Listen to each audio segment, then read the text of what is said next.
All ఎలా ఉన్నారు మీరందరూ? మీ అందరూ బాగుండాలని మనస్ఫూర్తిగా కోరుకుంటున్నాను. మరి ఈ రోజు మన రెసిపీ వచ్చేసి పల్లి కొబ్బరి చట్నీ.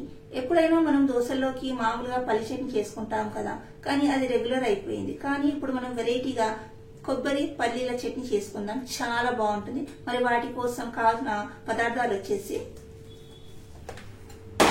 పుట్నాల పప్పు, పల్లీలు, చింతపండు, కొబ్బరికాయ కట్ చేసుకున్నాను, పచ్చిమిరపకాయలు అలాగే ఎండుమిరపకాయలు, ఆవాలు, జీలకర్ర, కరివేపాకు, కొత్తిమీర, కొన్ని ఎండుమిరపకాయలు.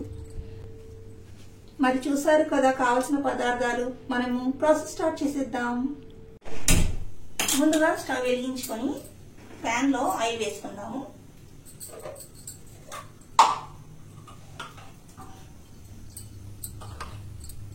ఒక 2 టీ స్పూన్స్ అయితే సరిపోతుంది. ఆయిల్ వేడయ్యింది. ఇప్పుడు అందులోకి జీలకర్ర వేసుకుందాం. ఒక 1/2 టీ స్పూన్ వరకు జీలకర్ర, అందులోకి పచ్చిమిరపకాయ ముక్కలు అలాగే ఎండుమిరపకాయ ముక్కలు వేసుకుందాము. 5 పచ్చిమిరపకాయలు అలాగే 2 ఎండుమిరపకాయలు వేసుకొని ఇలా వేయించుకుంటున్నాను. ఇప్పుడు అందులోకి పల్లీలు వేసుకుందాము. ఏ కప్పుతోనైతే మనము కొబ్బరి ముక్కలు తీసుకుంటున్నాము అదే కప్పుతోని ఒక 1/2 కప్ వరకు పల్లీలు,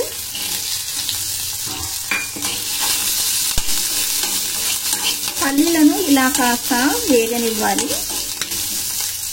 కరివేపాకు వేసుకుందాము కాస్తంత. ఇలా కరివేపాకు వేసుకోవడం వల్ల చట్నీకి చాలా మంచి ఫ్లేవర్ అనేది వస్తుంది. చూడండి, పల్లీలు బాగా వేగిపోయాయి. ఇప్పుడు అందులోకి 1 కప్ వరకు కట్ చేసుకున్న కొబ్బరి ముక్కలు వేసుకోండి. అలాగే అందులోకి 1/2 కప్ వరకు పుట్నాల పప్పు.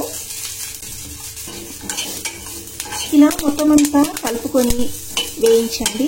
ఒక 2 నిమిషాలు వేయిస్తే సరిపోతుంది. అలాగే ఇందులోకి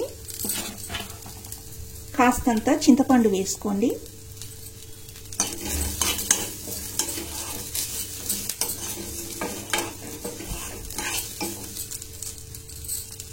చిటికెడు పసుపు,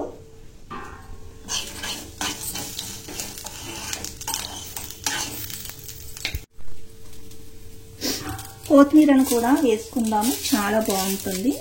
ఇలా కట్ చేసుకొని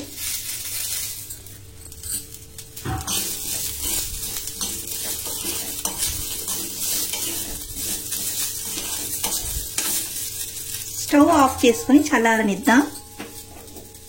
మిక్సీ గ్రైండర్ లో తీసి పెడదాము.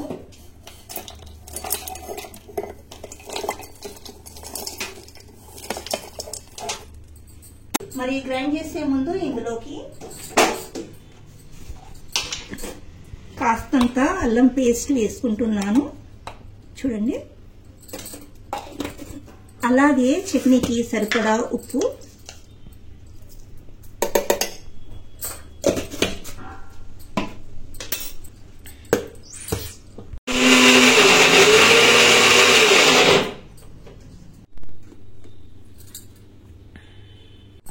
చూడండి. ఇలా గ్రైండ్ చేసుకున్న తర్వాత ఇందులో చట్నీకి కావాల్సినంత వాటర్ వేసుకోవాలి.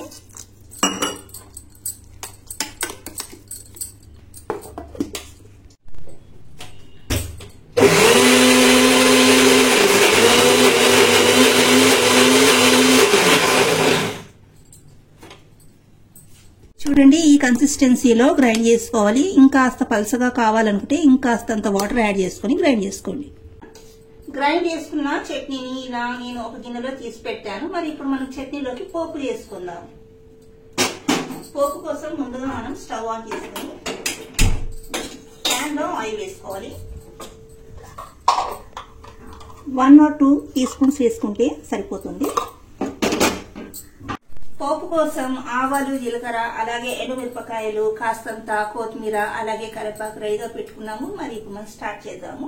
ఆయిల్ వేడెక్కింది. ఇప్పుడు ఇందులోకి 1/2 టీ స్పూన్ వరకు ఆవాలు, అలాగే 1/2 టీ స్పూన్ వరకు జీలకర్ర, చూడండి ఎండుమిరపకాయలు, అలాగే కరివేపాకు,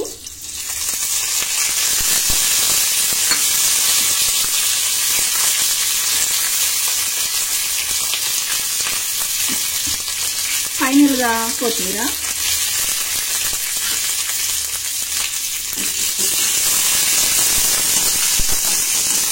అంతే అండి. మిరపకాయలు కాస్త కలర్ మారగానే స్టవ్ ఆఫ్ చేసేసుకోండి.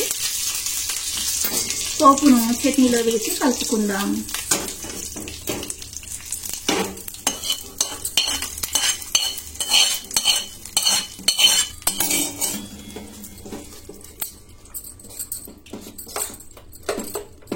పల్లి కొబ్బరి చట్నీ రెడీ. చూసారా ఫ్రెండ్స్, పల్లి కొబ్బరి చట్నీ రెడీ అయిపోయింది. మరి మనం దోశ వేసుకుందాం.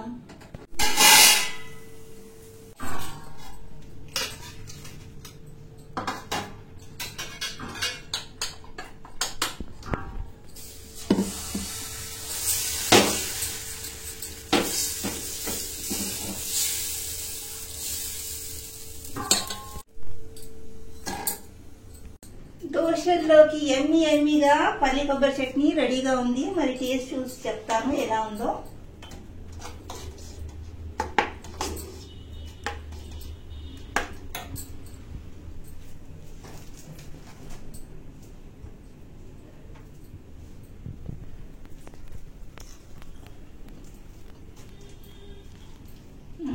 చాలా బాగుంది. కొబ్బరి టేస్ట్, పల్లీల టేస్ట్, పుట్నాల టేస్ట్ చాలా బాగా తెలుస్తుంది.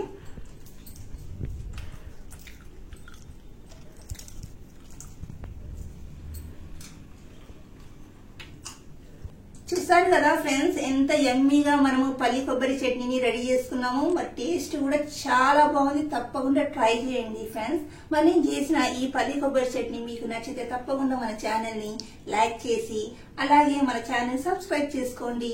Thanks for watching.